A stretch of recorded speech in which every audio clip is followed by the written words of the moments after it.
And we're live. It lies. All right. So if you would like to donate and keep the heater running, because damn, it was cold this morning, Kofi.com, the back and forth. Keep the heater going, please. If you like coffee, and who doesn't, King Harv's Imperial Coffee is at www.kingharv.com. Jim is currently sucking down half a pot right now. Great coffees. If you order from them, let them know you heard about it from us. Among the Leaves Tees for all your snarky t-shirt needs. tinyurl.com/Among the Leaves Tees. Friend of ours. Again, let them know you heard about it from us. Yes. And thank you very much to Lisa for making the coffee this morning. Not quite strong enough, but Now look, my Uncle Dave always told me that coffee should be strong enough to float a mule ship with the mule still attached. yeah. I cannot do that strong. Yeah. I know that's her preference, but We have Lisa makes coffees the perfect strength. It's all good. Yeah. I don't want to hear about it. we have a cast of thousands today, folks. Peanut gallery is full. Peanut gallery is full. We have a very special guest today, Scott Shad and his wife. The most interesting geologist in the world. Yes. also the author of Meteor Man, Yep. one Yes. of our boys' adventure books from McIntyre Press. Which is doing very well. And it's a very interesting read. And honestly, our boys' books are taking off. And it's folks like Scott that are making that happen because they keep giving us really good stories to publish. And for all those publishers that said nobody's writing for kids or for boys anymore, you're not looking. Yeah. All we had to do was ask, and Scott showed up. Yes, Well, Rick, it's friggin' actually- cold here. It was 34 degrees this morning. I have a question for Scott that I hadn't thought to ask before this. Uh-oh. No, I'm serious. Because I'm curious, and now I've got to ask all of our boys authors this. Had you tried to publish with anyone other before you came to us? Oh, that's a good question. I didn't know you existed till I created a Substack, which has, I think, 7 posts on it. And I It's not ran an into easy you thing to do. guys, and you advertised for boys' books. Yes. Yes. It was the perfect storm, but Well, and I I had thought no that was wonder- idea how does one publish a book. I had no idea. Yeah. So Yeah. Welcome to my world. yeah, no, I'm just. It's been a wild year. It was very Yeah. fortuitous to run into you folks, and you seem to really know what you're doing. So I'm delighted to be here. Impressions are deceiving. No, it's again, it's one of the reasons our boys' books are taking off so well, and they are. Trust me, our boys' books are taking off like rockets. Okay, so Fossil Force, which dropped live yesterday Mhm. from pre-order, Yeah. it's now you can now order Fossil Force by Graham Bradley, and it is #1 in its categories already. Didn't this one go to number one? I'm pretty sure it Yeah. did, but I'm just saying we literally had one drop yesterday, and it's already hitting #1. Now the game is let's see how long we can keep it there. Yeah. But I keep telling people with the children's books is that there's so few books that are appealing to boys out there right now. It'll take us a little bit of time to get traction, but I Yeah. think we're going to see it take off because, I think we've already got traction. well, I'm wanting more. I want more boys books. I want the boys to be able to find them, and that's what we're working towards as far as getting stuff into libraries and schools and homeschooling conventions. I want that because I want these books out there for boys to find and read. So yeah, it's I'm very glad you found us. Yeah. I really am. And I just got Yeah. a couple of copies delivered to my grandkids that showed up yesterday. So thank you. Excellent. 'Cause he needs something to read, and Yeah, I know Jason- my granddaughter's going to read it. Yeah. Well, yes. He's 11 and she's 9, so Oh, it's perfect age Perfect. for this. Yeah. Yeah. that's why I had them shipped 2. Yes. Yes. And by the way, Christmas season's coming up. Yeah, there are a number of books you can buy for Christmas. Oh yeah. Yes, Dawn, it's friggin' cold. No It's colder up there. They're supposed to be in the 20s. I don't hear about it. Yeah. Yeah, I think we had some patchy frost last night. I covered Yeah. things, brought some stuff in, and dug up some pepper plants and brought them in just in case. So Yeah. And then it was like, I don't think we actually had a killing frost, but No, It's but close. it's not far off. no. Yeah. Well, before we get into the fun stuff, I got a note from Jen Hast, our friend up in Dallas or in Oklahoma City. She got a spam call at the office that was supposedly from Veterans Affairs. Oh, Yeah. So, that's concerning.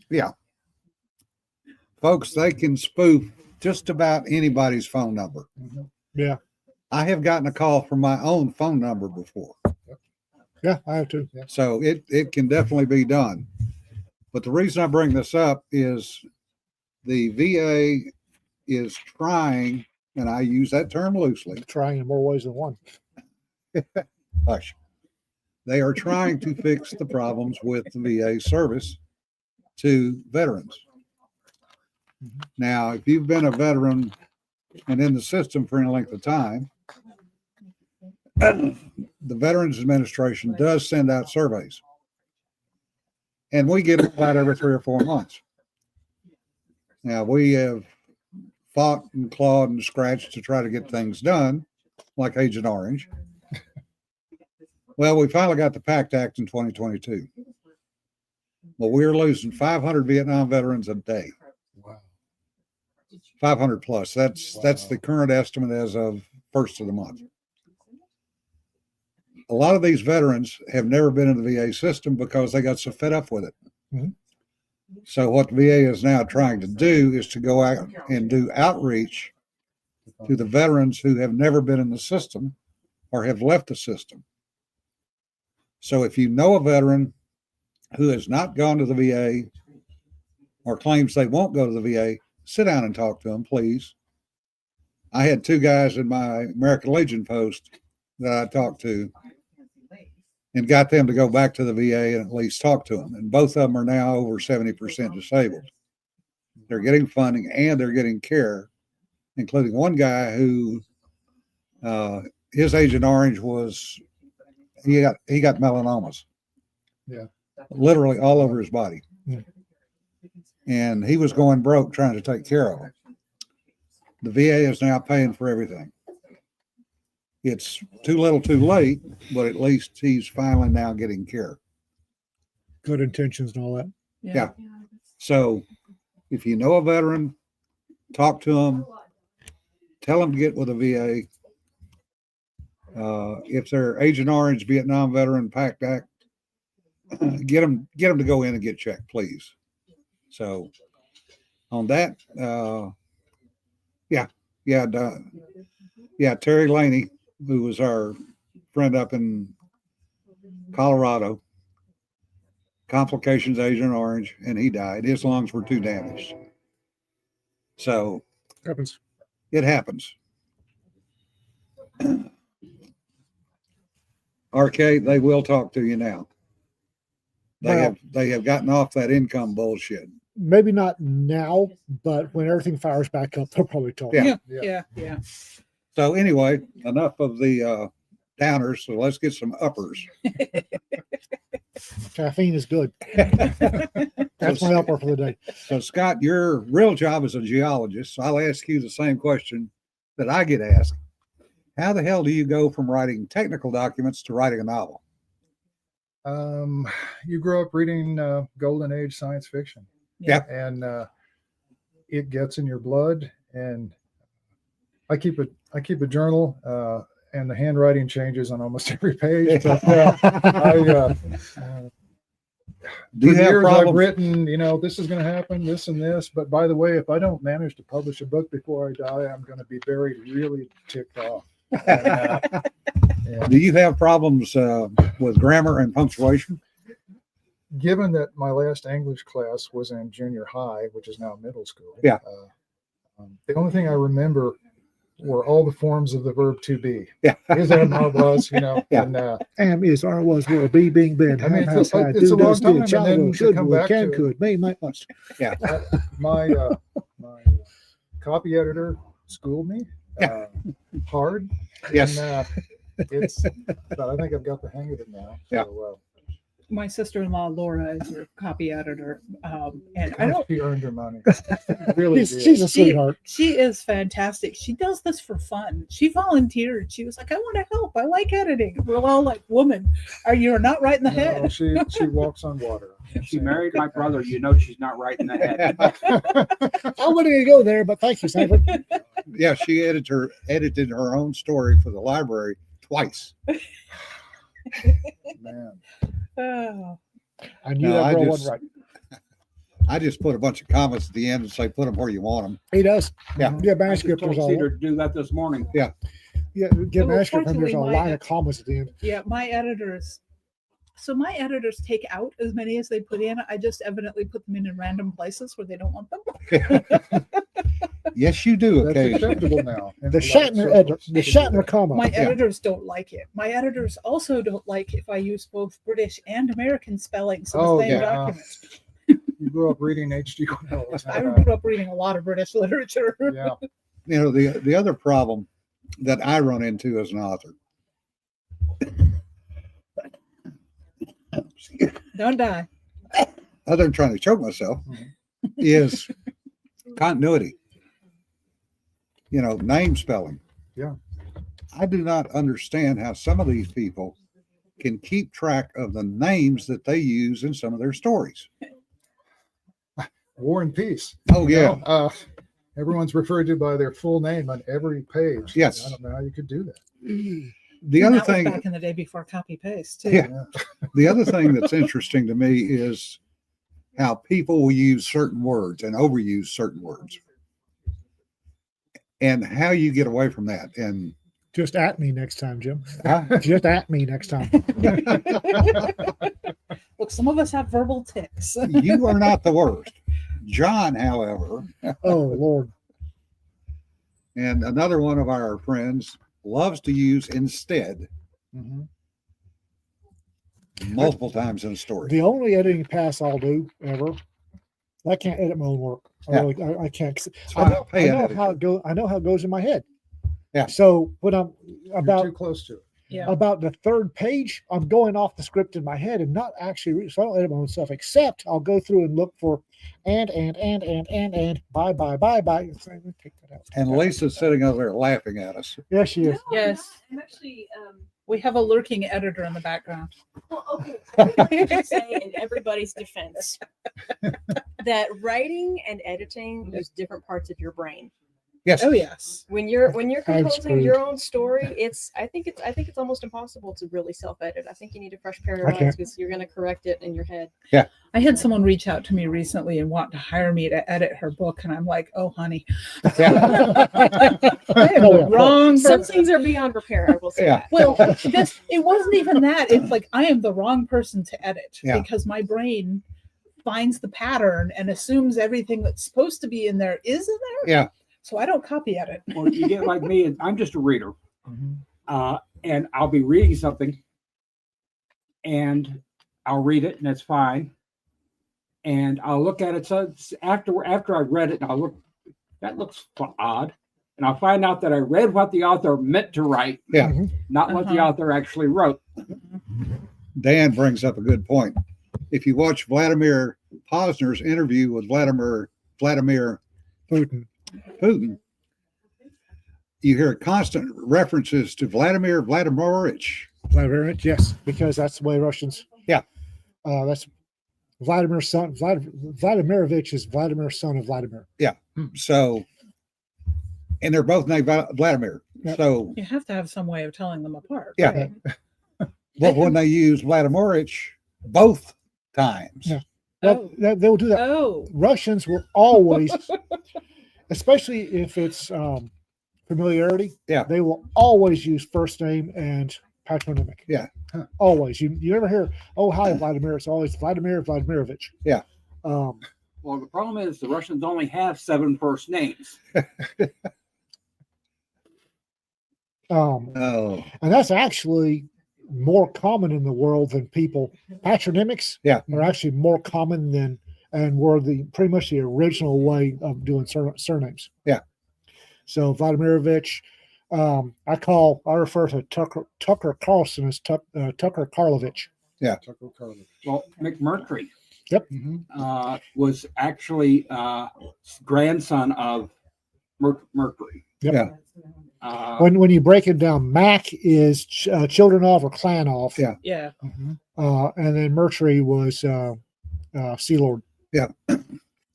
Nancy says there are also weird, arbitrary seeming Russian diminutives. Yes. Yes. And if you screw those up, if you try to do Russian without knowing what you're doing, you will dig yourself a hole that Oh, yeah. A, you can't get out of, and B, people will wall the book because they are so friggin' confused. Yeah. But you also get into the Iceland being the example.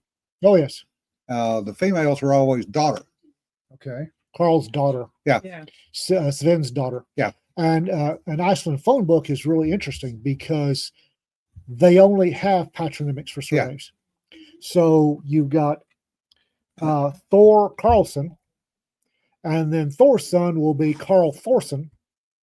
And then so every generation the last name changes. Yeah. So They're all related. well, and they do every generation it changes. It Yeah. becomes daughter of or son of your father. Yeah. So the phone books were all by first name. You could be a title attorney in Iceland. Oh yeah, it drive you nuts. So I would be Ian Jameson. Yeah. In Iceland, and my children would be whatever Ianson. Yeah.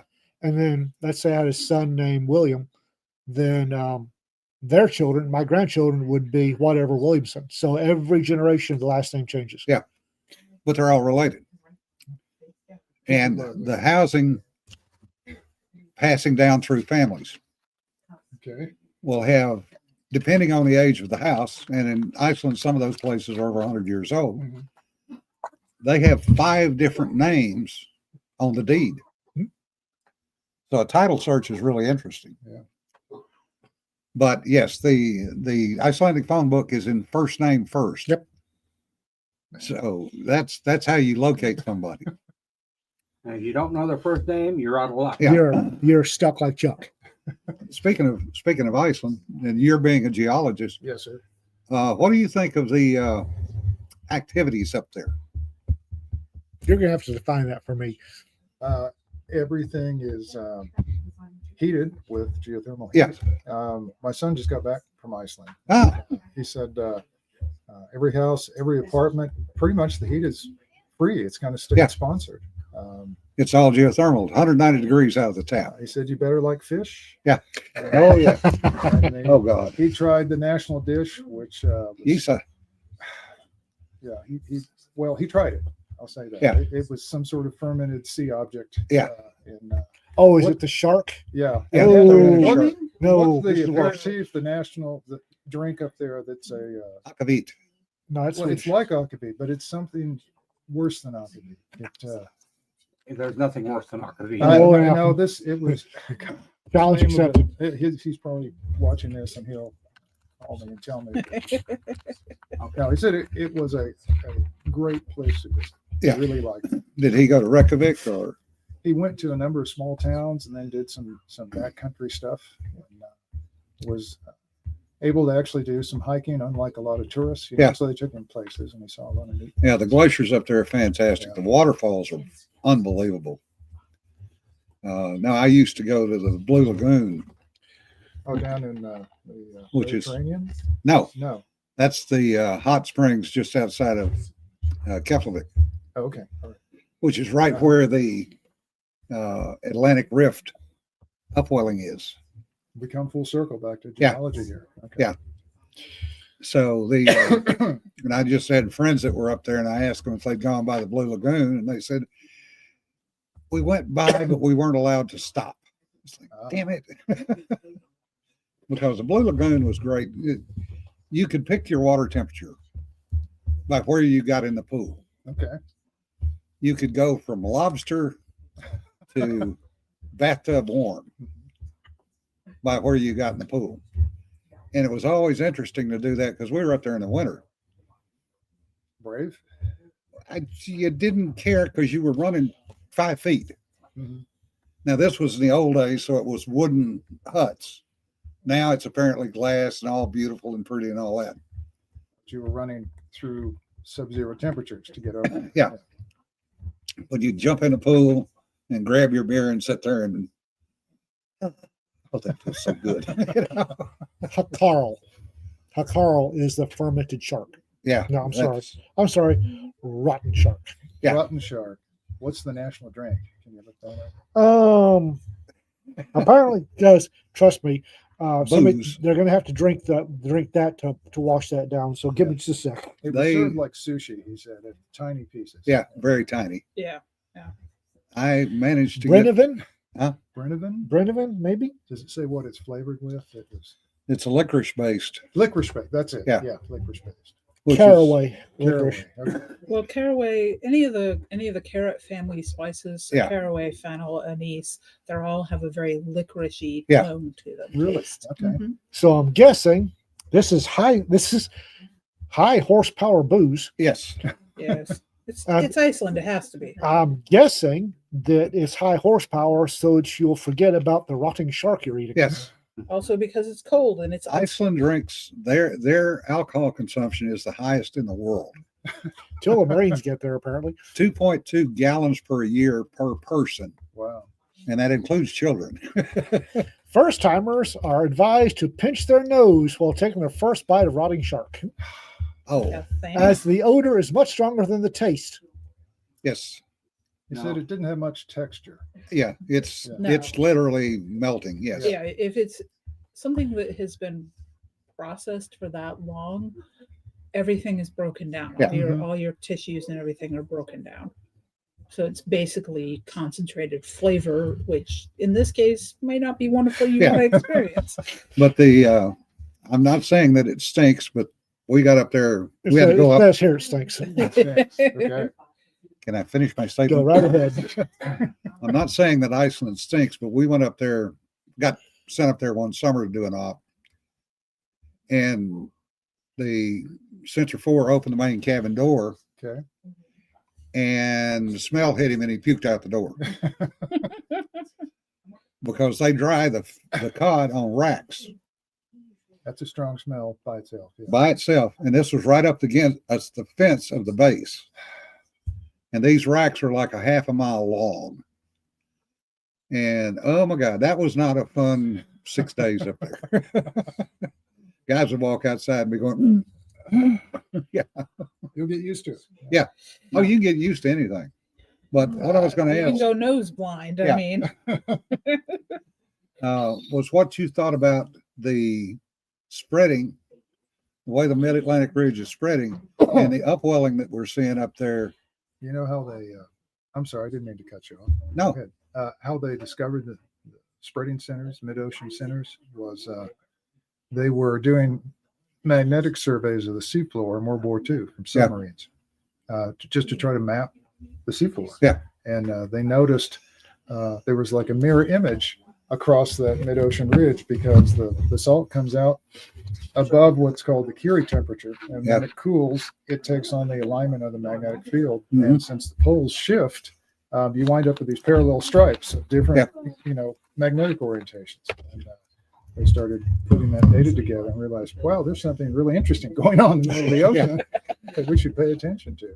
which is actually not that far off Iceland. Mm-hmm. There is one place that you can go dive up there, and literally it's a crack, and you can put a hand on each side of the Mid Atlantic No. Ridge. Wow. Yeah, No, that's, I've seen pictures. but yeah, it's extremely interesting. I was a sensor operator, so I'm very Okay. familiar with what you're Okay. saying. Thing called an alpha index, which is very variable in that part of the world, Okay. and also the magnetic drift between true north and mag north is now up to 27 degrees. Wow. You In think the it's polar getting ready to flip on us? I think so. Wouldn't that mess up just about everything? Oh yeah. Oh yeah. Well, that's why if you're in the high Arctic, operating in the high Arctic with anything, ships, submarines, aircraft, Mhm. you're going by what's called grid nav, not normal navigation, which is a special type of navigation, which is well beyond what most people understand. Yeah. But talking about the fish up there, their traditional fish is something called yisa, which is Atlantic cod. Mhm. And they used to serve it at the USO every Friday night. Okay. And it was fried cod. And oh my God, it was so good. I mean, people would literally start lining up at 4 o'clock in the afternoon Huh. to get a seat at the USO so they could get their fish. Considering how cod is to get here in the States nowadays, I mean, the fish restaurants used to all be cod, Yeah. and now it's all whitefish. Yeah.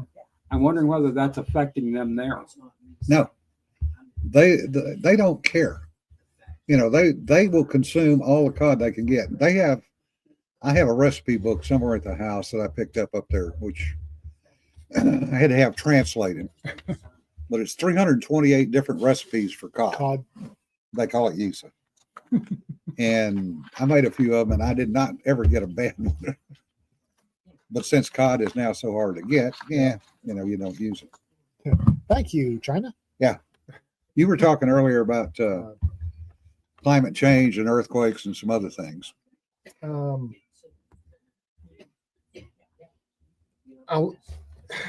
Let me say this about climate change. Here we go.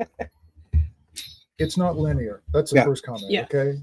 Parts per million carbon. It's not linear. The response is not linear. You get over 400 parts per million and things kind of plateau. Yep. And as a geologist, I've known the patient a lot longer. Yeah. Okay. And, I like that. you know, end of the Ordovician, CO2 atmosphere was like 19 times what it is now, but it was a global ice age. Yeah. So there's a bit more nuance Yeah. to it.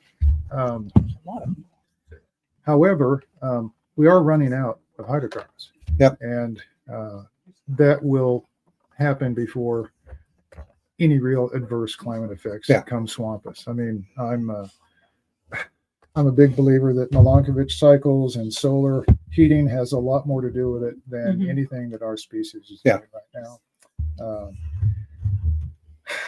And that's all I'll say on it. 'Cause, you know, it's a very partisan issue, and It Oh, yeah. is. contrary voices are they're the guys that lose their funding Get smashed. and get smashed. Well, I had that So- happen to a friend of mine who's a Canadian. She's Mhm. a climatologist and multi-year, 30 plus year studies. And remember the big climate meeting down in Fiji a few years ago? Yeah. Yeah. She was originally going as one of the speakers. And she's funded by DSTO Canada. She sent the abstract in, which was a long-term study she had done on Greenland Mhm. and Greenland temps over 20 years. Yeah. And they looked at her abstract, and all of a sudden she was no longer speaking on it. And when it was all said and done, she was disinvited from the meeting because her research went contrary to what Did they not were toe the saying. party line. I know a lot of archaeologists that on the quiet are very dismissive of anthropogenic climate change. Yeah. Because they study human history, and you know they have maps or charts on the walls of their office showing, you know, this is the height of the Roman age. Yeah. And then they're smart enough to put the global CO2 right next to it and go, Yeah. not so bad after all. Well, you know, an interesting thing they just found out, the archaeologists just found out, along with the some of the other scientists, they did DNA studies on some of the teeth of the people that died during Napoleon's Russia This just came Russia out, didn't it? campaign. Yeah. Mhm. And because they all thought they died from freezing to death Mhm. or malnutrition. No, turns out they had a virus. That'll do it. Yeah, Showed up in that'll their do it. teeth. That'll do it. You need Yeah. to go back to original causes. And Yeah. If you really want to get, at LibertyCon, there's a Mhm. panel called the Mad Scientist Panel. Oh, And what they do is they get a whole bunch of actual scientists, because LibertyCon has a lot of actual archaeological scientists that go there. Mhm. And it's after midnight, and there's a couple of bottles of booze, and the scientists Loosen their tongues a little. get to rant Yeah. about bad science. And I want to get some archaeologists up there. I really do. Because if you want to hear a corrosive rant, get an archaeologist liquored up and then ask them about anything. Yeah. Go, woo! I think they internalize. A lot They of stuff. internalize Oh, a yeah. lot. Yeah. You need to let it out. Well, then again, with archaeologists, there's the whole, this must have religious significance because we can't figure out what it does thing. And it's not necessarily the archaeologists doing that. It's the people reading the archaeologist papers. The anthropologists. Yeah, the, Yeah, the and- anthropologists do it. The archaeologists report what they found. Here we go. I Here we go. actually I pressed the button. I actually saw a carved chunk of jade go through a professor's window one time. He had released a study about a grave he had, Mhm. and the grave, the skeleton was obviously female, and there was a sword. And he reported, high-ranking female, died probably so and so, buried with such and a sword. And the anthropologist said, "Oh, it's obviously a warrior queen." Smash. Assumptions. And, Assumptions. and they do that. Remember, it starts with ass. You know, That's you know, assumptions will make an ass out of you. that's one of the things I've ranted about. Is in the States, archaeology is a subset of anthropology. One of the things. One of the things I've ranted about, archaeology is a subset of anthropology. So archaeologists stateside have anthropology degrees, and the anthropologists, archaeology is the softest of the hard sciences. Anthropology is a soft science. Well, the archaeologists tend to be very introverted. They go into archaeology because everybody they study is dead and doesn't talk to them. Why didn't you go into archaeology? I have a great deal of archaeology in my. I did study a lot of archaeology. Anthropologists are extroverted little bastards, and they, in stateside, talked the archaeologists. Let us take care of that for you. The Yeah. archaeologists said, "Okay." Anthropologists now run the archaeology departments. In Europe, archaeology and anthropology are separate sciences. They're separate science tracks. And the U.S. needed to go that way because anthropologists suck. I'd like to recommend a book to you about this topic. Okay. It's called Motel of the Mysteries by David Macaulay. And it's illustrated, and it deals with an amateur archaeologist in the year of 4022 stumbles upon a buried motel from 1985. Is that the one with the okay, there's a illustration. It is a guy wearing a toilet seat. Yep. Wearing Okay. toilet I seats. love He's that got book. Yeah. toothbrushes hanging Yeah. from his ears, and Yeah. it's He's got a everything wrong toilet. with. The toilet ring Yep. is I the had to look it necklace. up. Yeah. It's been a while. How do you I- spell the last name? Yeah. I love- Macaulay, M-A-C. It's called Motel of the Mysteries. Yeah. I love that book, and it is actually in a couple of the archaeology classes I took. It was required reading. Differs says anthropology and archaeology find way too many dicks carved into things. Archaeology says Because humans have been there, so of course they're dead. And they've been dicks for a long time. Yes. because the wars are what we study. The human history is the history of war. Yeah. Infantry does not change. If infantry comes in, there will be dicks everywhere. Yeah. Yeah. The Romans were doing it. You know, it's nothing new. Like Vikings, you got Romans with phalluses carved into things and Roman writing. Yeah. You change Roman writing to runes, Vikings were here. Yeah. If you And some are on top of each other. if you take the words of the first sergeant of the caveman army, Yeah. he at one point said, "All right, you apes, do you want to live forever?" And his spiritual descendants have been saying Never that change. until today. Terry Pratchett, God rest his soul, the philosopher for our generation, wrote about NCO expressions, the expression of the non-commissioned officer. Really? And Yeah. he said that expression has been passed down from NCO to NCO until from the time when a proto amphibian said, all right, fish, take that beach." Yeah. They Yes, took it Meade. and things changed. Yes, Meade did get screwed up by the Islanders, the Samoans, and she never realized how badly she got played by them. Oh, yeah. Anthropologists get played all the time. Yeah. They really, anthropologists get sucker. Is this mandatory? Do we have a choice? Mandatory is what mandatory? If you're talking about the live stream, no, absolutely not mandatory. I mean, Yeah, they and Don brings up another good point. Bone hide scrapers. Yeah. The moment someone worked with a hide traditionally, saw it, they knew immediately what Yeah. it was. There was a famous The anthropologist, oh, it's it's Religious- something. Religious significance. Yeah. anthropologists are big on religious significance. There was a study 20 years ago. Kivas, everybody know Yeah. Mhm. Kivas. They're the circular whole huge circular rooms carved in the dirt. Yeah. Covered over, and the South American Hopi people, I think. Don't quote me on that. They have these big kivas, big circular rooms buried in. Well, inside the kivas, there is a one side. Generally, there's a fireplace. Well, above the fireplace, in the rafters of the roof that covers the kiva, they found bone knives, or excuse me, obsidian knives with bone handles. Yeah. And obviously, this has religious significance, protecting the kiva. Yeah, no. And then a whole bunch of little old ladies went, no, that's where you put sharp instruments out of the reach of littles. Yeah. Yeah. You get around the fire where it's Yeah. warm and there's light, and you're sewing, which and the out of the reach of littles. Yeah. Yeah, Sweat Lodge is the same thing. Mhm. Yeah, the major debate for years about hide scrapers and their significance. And that's what's so stupid. A good friend of ours lives up in Amarillo, and she took us up to Alabates. Mhm. And we were talking about flint napping Mhm. and how much the flint from Alabates had spread. Yeah. Everybody's, oh, well, it's only localized to this one area. No.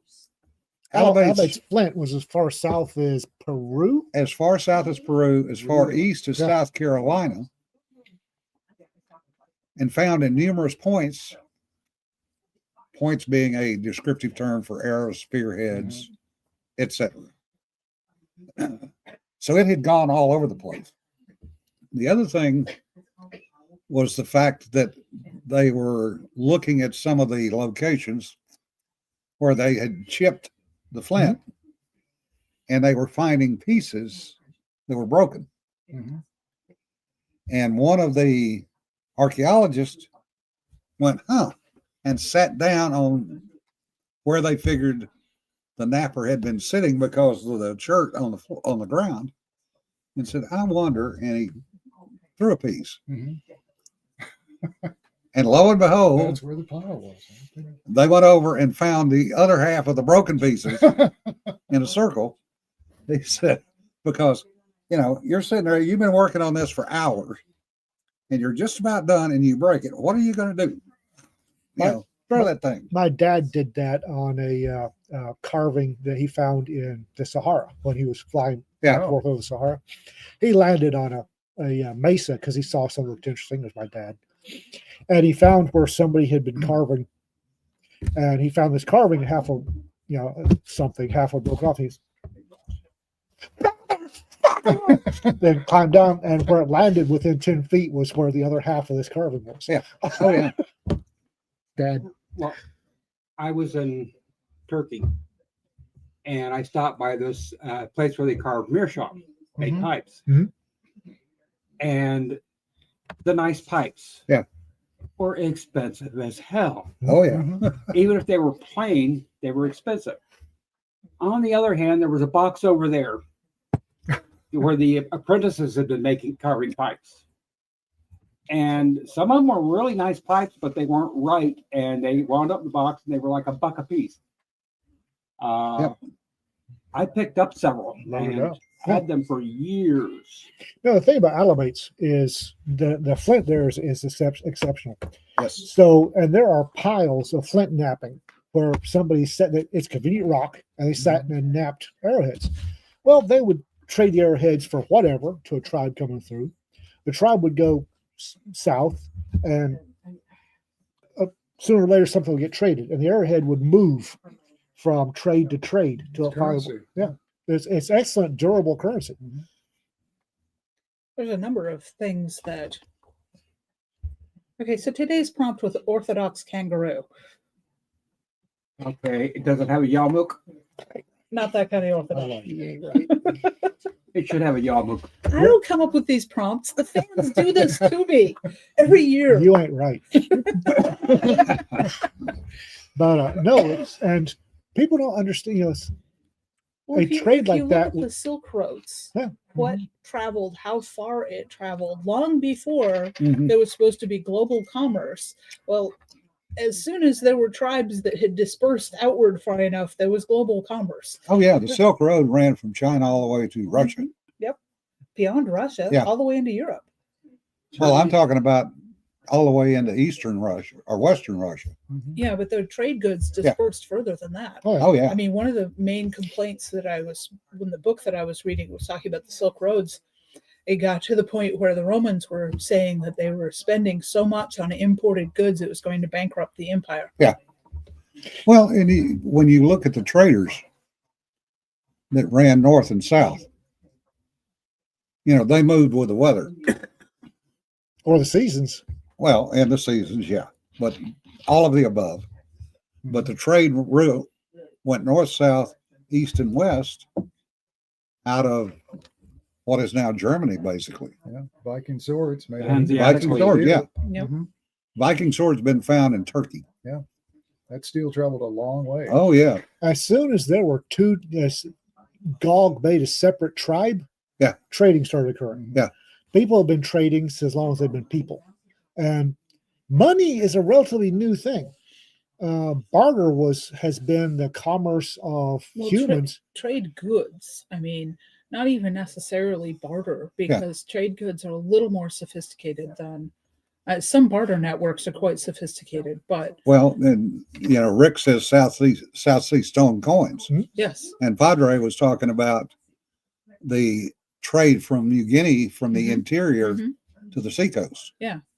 and they use cowrie shells. I think Yeah. not only in Africa but other places Oh, yeah. as well. Yeah. But They were used in the south. pretty south shells became used as money. Yeah. Because they were durable. Well, and the very first thing that was traded, and honest to God, actual trade was salt. Mhm. People need salt. Yeah. Yes. Salt's only found a few places. So there were people, and the first thing they did was pack up, because that tribe over there will trade for this salt. So they would go get whatever the tribe made, trade salt for whatever. On the way back, it's like, ooh, I'll bet they'll, whatever we've got, the whiz gigs that we got from these guys, I'll bet those guys will buy these too. So, and then that's trading. It became a regular circuitous route. One of the reasons why Kentucky and Tennessee were considered a dark and bloody ground was the number of salt licks in the area. And nobody could set up a calf on one and live on it permanently because the other tribes would come in and kill them to take the resources. Yep. Yeah. People fought over salt. Oh, Oh, yeah. yeah. Well, it's just like a lot of people don't realize the Canadian River is a salty river Oh, God, it here in Texas. Mm. runs over a salt dome Yeah. somewhere in eastern New Mexico. Well, that was one of the big things for me moving here. Well, first of all, learning how to garden with less water. Yeah. But secondly, the water is not, even though Nasty. most of what I'm using on the garden is at least treated because Yeah. it's city water. The plants don't like it. I mean, that's Yeah. why I can't grow raspberries or blueberries here, because the water's wrong. Yeah. The ground is wrong because it's saturated in the water and salts have built up because it's Yeah. alkaline. Well, But we're the on a water lot, is we're wrong. on I a lot of just salt can't- domes here. Yeah, we're Yeah. on salt domes and the oil. Right. So there's certain plant species that thrive here that do wonderfully Yeah. well. The mallow family, the Malvaceae. So my hibiscus and my rock mallows and stuff, they love it. Yeah.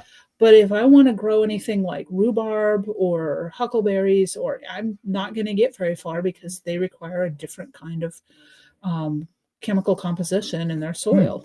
Interesting. So If you Padre being pedantic, you there are if you look at the pump jacks, what we call Yeah. dicky birds, there's a lot of pump jacks in this general area. And if you look, every one of them has about a 30-yard cleared radius around them. It's not from driving up and around them. It's because they go through a salt dome to get to the oil. And when they hit water and it's coming up to the salt, they'll bypass it so that they just let it flow on the ground. Yeah. And that brine has killed all of the My vegetation. industry would never do that. That would never happen. I grew up in the petroleum field. Yeah. Yeah. You My can look at dad aerial was- photos and see those white rims, Yeah. Yep. streams, and think that's probably salt that you put there. Yeah. Yeah. Jim, thank you very much for the note. I put it out on the podcast earlier. What? Jen Hass just signed in. Okay. She's the one that sent us the Yeah. note about the VA. Oh, gotcha. Right. It's something Cedar mentioned the water, so I want to mention it. The water has issues because, but when we got down here, we were told how bad the water is. And I come from limestone country. Yeah. Mhm. To me, the water is fantastic. I haven't had to clean the coffee pot since we've been here. I mean, you have your different things that are bad. And we had multiple coffee pots just flat out die because even running pure vinegar through them wasn't enough. Yeah. In Ohio, they got so built up. Well, imagine living on Bermuda. They have no water. Mhm, The only water they get is rainwater. mhm, And that's why you see all the beautiful white roofs over there. mhm, because they're collecting water. They're collecting water, Yeah. but they use limestone Yeah. mix for the roofs Right. to cut down on the microbes. Yeah, you don't want contamination in your water. So what you get is that proverbial hard limestone water Yep. because it's all collected in cisterns. I collect rainwater. I would never Yeah. drink out of my rain barrels. Blech. But the plants love it. So And the cats like it even more. Hell, I grew up drinking out of water hoses and creeks. well, okay. I'm fine with drinking out of a water hose.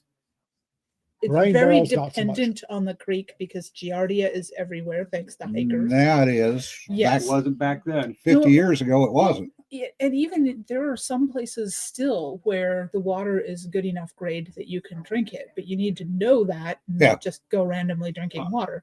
I can remember we had a spring, spring pool, and I can remember chasing the cows away because they were getting a drink and I wanted to drink at the same time. Yeah.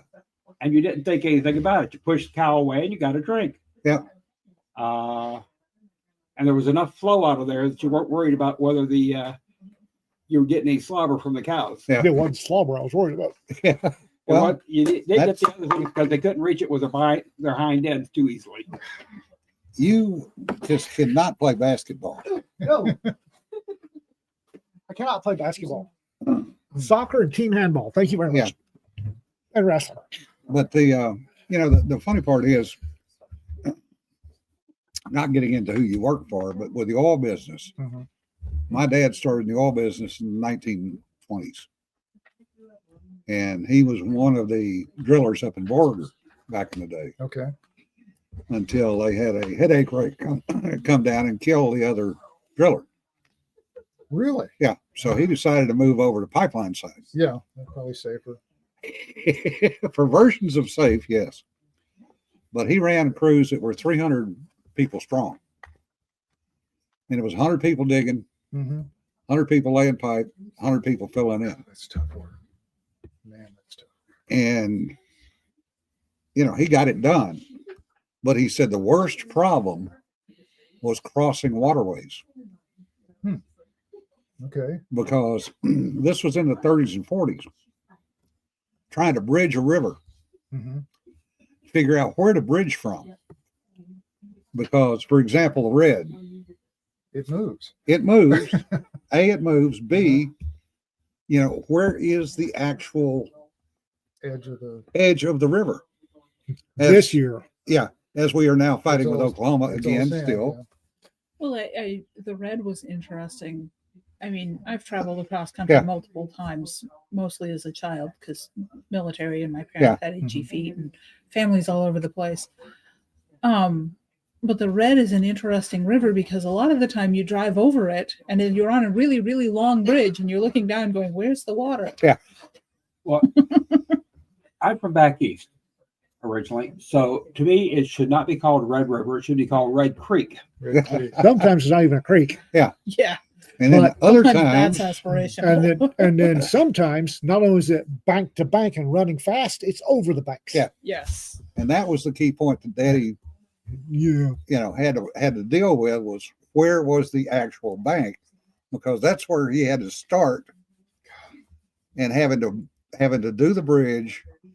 And this was in the 30s and 40s, so they didn't have the heavy equipment they have today. True. So they were cobbling stuff together. And the one that he hated was the Mississippi.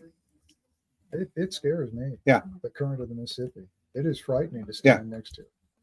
Well, they actually ended up going under the Mississippi, not over it, because they could not, he said they could not figure a way To safely. to safely bridge the river. Mhm. And the railroads, which had the railroad bridges, would not let them tack it on the bottom of the railroad bridge. I can understand that. Yeah. It's a safety issue. there. Yeah, but he ended up as a district field gauger for Louisiana for Interstate Oil Pipeline up until the time he died. You know, the guys in the 20s, 30s, they were not stupid. No, No. They, I'm still astonished at the amount of hydrocarbons they discovered. In fact, if you look at everything discovered before like 1970, when computers came out, Yeah. will never equal the amount of oil that those guys discovered. Yeah. It's just remarkable. Well, It was- Eddie Edwards told me in the 1970s that at the time he was a vice president of Humboldt. Mhm. He knew Daddy when Daddy was a driller. And he said Daddy could walk on the rig, put his hand on the String. string, and tell them what they were in. Mhm. Was it mud, rock, stone, what kind? And if he knew the area, he could tell them the formation. Yeah. The name of the formation. The companies my dad worked for, Bayroyd and Schlumberger, Oh, yeah. Our people. Yeah. Yeah. and Company. they were all founded by the original Wildcatters. Mhm. And they guys that the folks that started Bayroyd, Schlumberger, and Magamar weren't they didn't have a college degree. No. But he the guy that started, I forget his name, started Bayroyd. He could walk into a barite mine and tell how good the barite was just by sniffing in the barite mine. Yeah. Now this isn't going to be good stuff. Let's sink another hole. Well, Halliburton back in the day, Oh, when they were developing mud to put down wells. Yeah. They didn't have the electronics that they do today, where the truck basically mixes everything automatically. It was an art. It was an art, and the old guys out there in the field would be sitting there sniffing around and running their hands over the string and going, okay, I need about this much. And they would mix it on the truck. Yep. And put it down the casing. There's a little latency involved. Like, Yes. You're about to drill into what? Yeah. We should probably make this mud a lot heavier, or it'll be at the surface. Yeah. Oh, yeah. But that's true in any field. Yeah. How many? I don't know about you, but I've seen many a farmer walk out into a field that's just been plowed, pick up a handful of dirt and taste it. Yeah.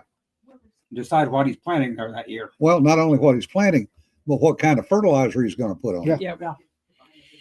That was a key point in the farming industry, Mhm. because Frank James was telling me about that. Said that, he would go out every year and taste the center of his field.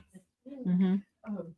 And he said, I don't want to get near the edge because the asshole next door uses the GMO'd Roundup crap, which he got, as he said, a number of lawsuits over, because that crap would end up in his field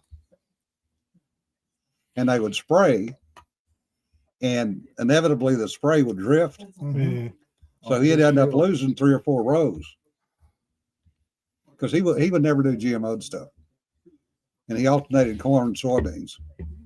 We once had to chase an old geologist off of some of our locations, and he had a cup and a string, and Yeah. he would taste the produced water in our water tanks because he could get within like 20 parts per million salinity, and he would know where the water came from, what formation Yeah. it was, and what Oh, we wow. were producing. I was afraid we'd find him dead someday. Yeah. So we chased him off. No, my dad knew a bunch of people. Dad would go out. He wasn't as good as the old folks, but he can go out on a rig. It was having problems. Go, oh, run more water, less water in your mud, or you need to switch from Bayrite to Bentonite. Just got to be observant. Yeah. I mean, one of the ways they found the Oklahoma City field was a gentleman watching the trains approach Oklahoma City, and they would slow down, Now, and then they'd speed up on Yeah. the other side. Salt on. There's a structure there. Daddy told a story, and I was a little kid. And I'd never forgotten it. They had gone out to California Mhm. and met with a bunch of people when they were talking about drilling in LA. And among others was old man Sinclair and old man Phillips. Mhm. And they were going to have a second meeting in San Francisco. So they all got on the train. Well, one guy didn't get on the train. He had bought a car, so he was going to drive up. Okay. And he stopped to take a piss on the side of the road. This is the old Pacific Coast Highway. And he's standing there draining the lizard and watches the train, and it's lugging. And all of a sudden it stopped lugging. He never showed up in San Francisco. these fine claims. He was riding planes to this little place called Elk Hills. Elk Hills. He went from nothing to a multimillionaire in less than a couple of months. And Daddy knew H.L. Hunt, old man Hunt. And I remember meeting him when I was a little kid in El Dorado, Arkansas. Mhm. We pulled up to this nice little house. And it was a little house. It wasn't big. This old man out there mowing a yard with a hand mower in a wife beater and khaki pants. And it was H.L. Hunt. Hmm. Turned out pretty good for him. You know, Daddy never got lucky on any of the old leases he bought. I just read a book about a guy named Frederick Russell Burnham, who Yes. he inadvertently became kind of the role model for the Boy Scouts Yeah. because he, knew the creator of the Boy Scouts, but he spent his whole life really prospecting all over the world, and Mhm. occasionally he'd fight Comanches or Zulus Yeah. or whatever. But when he finally Like you do. retired in Los Angeles, part of his ranch was this hill, and he drilled a well on it and retired. Found a huge oil field finally at the end of his life. So yeah, you have to pay attention. Well, my aunt and uncle lived over in Quitman, Mhm. and he ran the Sunoco field over there. And one of their friends was an old man named Glenn Reynolds. Okay. Had a little place called Sugar Ridge. Raised cows and oil wells. That's a descriptive name, Chigger Ridge. Yeah. Yeah, isn't Yeah. it though? There were chiggers all over that damn place. Not sitting down I anywhere near wonder why they Sugar called Ridge. it that. I was raised in Alaska and then spent a good chunk of my life in New England. And I went down to Tennessee. And I think this was not the first Liberty Con because we were driving down together because at that point I'd moved to Ohio. And we stopped in Tennessee somewhere. I don't remember where. And there were flowers in a field. And being me, I wanted to take pictures. Of course you did. And I had my first encounter with chiggers. Oh man. And I was not a happy girl. Note that I was on that trip and I did not have any No, chiggers. Yeah. He stayed in the there was a gravel parking lot Yeah. area. He stayed there and I waded out into the grass, not even thinking about it because Oh, there's nothing like that where I came from. No, And there Sugar. was no point in telling her about it because until you've experienced it, It's an Yeah. object lesson. Yeah. Well, Oh, I've really? always been nervous about snakes because I grew up where there either weren't snakes at all Mhm. in Alaska or there are no venomous snakes. So now that I've lived down here in Texas, when I go out hiking, I'm really cautious. Yeah. Johnny because- Buzztail is not Yeah. her friend. Yeah. Rick brings up the point, says, basis for the old jokes. What did you bill us $1,000 for 5 minutes work? Well, $5 for telling you what you needed to do, $995 for knowing why. Yeah. And that is the role of the geologist. Mm. You There know, you go. Sometimes you get lucky. I mean, I have a geologic story I Yeah. can tell Okay. you that I've told before, but in the early 90s, we kind of figured out there was a meteor crater in Oklahoma. Okay. It's 2 miles down, Yeah. but I thought it was a sinkhole for years, but Yeah. they found some stuff at the bottom called shocked quartz, which is a texture that you can only get from pressures that you cannot achieve on Earth. Yeah. Something Okay. has to smack into it. So Yeah. the genesis of this little oil field was a meteor came in the Ordovician, screaming in at they think 70,000 miles per hour. Yep. And it hit in Oklahoma, which had this inland sea, and it vaporized a disk of ocean about 1,000 feet thick and 8 miles across. Yeah. It's gone. So then it plows through a couple thousand feet of dolomite, just pulverizes it, turns it into dust, and then it studs out into granite, and it creates granite gravel, which Mhm. rebounds like a milk drop. Yeah. Comes up the top of it, goes into orbit. Yeah. It's that high, and then it collapses into this little cairn of gravel. And Wow. it gets buried with the succeeding eons, organic shales, they heat up, they generate oil, and the oil has that little granite cairn to fill up. Yeah. So I'm not smart enough to drill there. I'm drilling around the flanks, finding gas wells. But one company said, we're just going to drill in the middle of this because we're not really sure what it was. Yeah. And they encountered this enormous column of oil and granite, and it's the single most productive well in Oklahoma. It's about 4.5 million barrels of oil. Oh, wow. But at the time this was happening, the Shoemaker-Levy comet was about to slam into Jupiter. Yeah. And right before it hit, it broke up Yeah. into multiple Like comets. 9, wasn't it? And all of us geologists thought, this has happened here in the Yeah. Ordovician. Let's go look for more of these. And there were 3 more of them, but they're scattered up toward Canada, and none of them were in sediments that had oil and gas in them. But the same thing must happen every time comets get near a Is big this body. part of what spawned the plot for Meteor Men? Um, Because it sounds familiar. I mean, that's, the, No, I the mean, book. The You book scrub the starts numbers with, off till it's not The recognizable. book starts with the boys basically embarking on a treasure hunt it's for a it's meteor. based on a real event because there was a gentleman who did find a meteorite in Kansas Yeah. Mhm. worth about $1 million. Yeah. And he methodically surveyed for it. Yeah. And talk about a definition of eternity. Let's go survey farmland in Kansas. We can find That'll take a while. something, but So I'm going to tell you something, Mhm. which is when I first did the workups for the cover for Meteor Man, mhm. one of the things that I had done for the cover drafts was the boys planting different colored stakes in the field. And one of our team members looked at that and went, that is boring.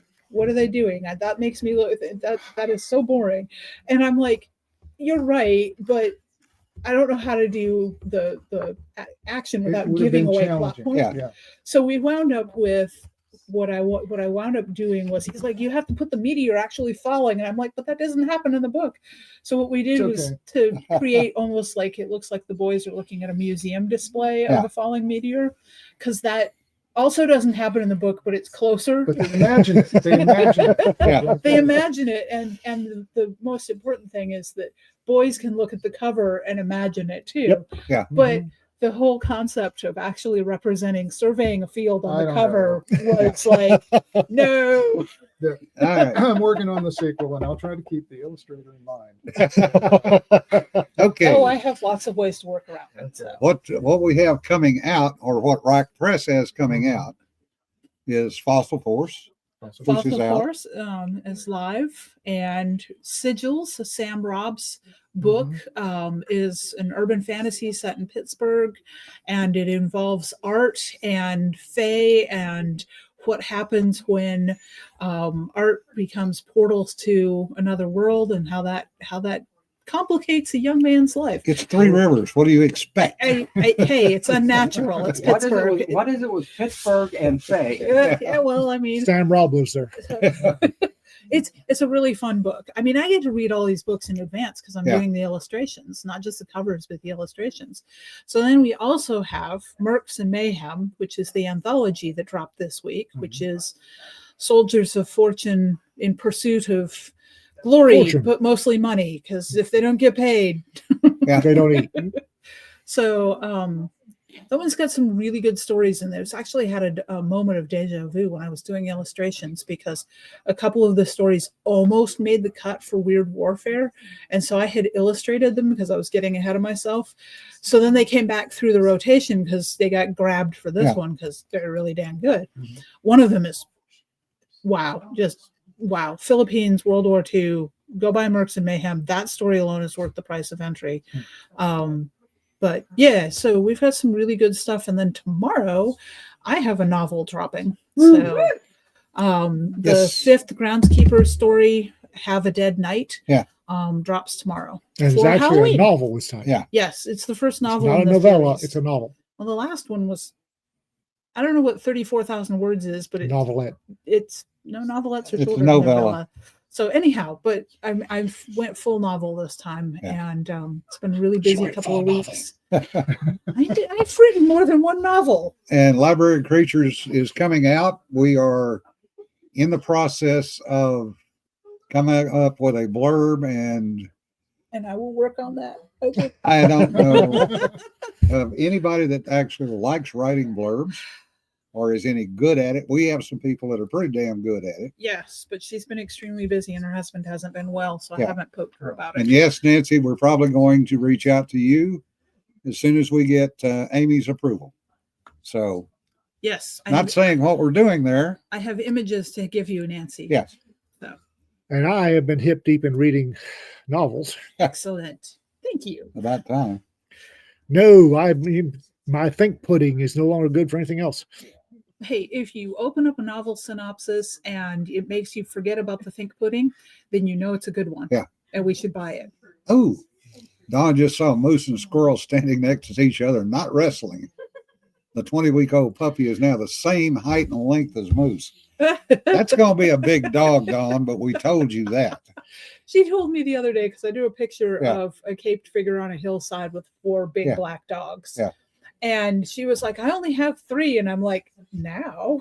And she's like, no, you don't understand. I have 220 pounds of dogs and one of them's only 19 weeks old. Now, Yeah. So- So on that note, folks, thank you very much for listening in. And Scott, thank you for coming Thank you. we'd down. like to thank Scott Shad, author of Meteor Men Yeah. and a Racketeer Press author. I'd like to thank him for stopping by. You should buy his book, Yes. Oh. Feed Starving Authors Yes. and Starving Publishers. And remember, folks, don't sweat the petty stuff. Don't pet the sweaty stuff. And stay warm because it's friggin' cold out there. Be safe, guys. We'll see you next week. Bye-bye. We need to take y'all to lunch. Yeah. You guys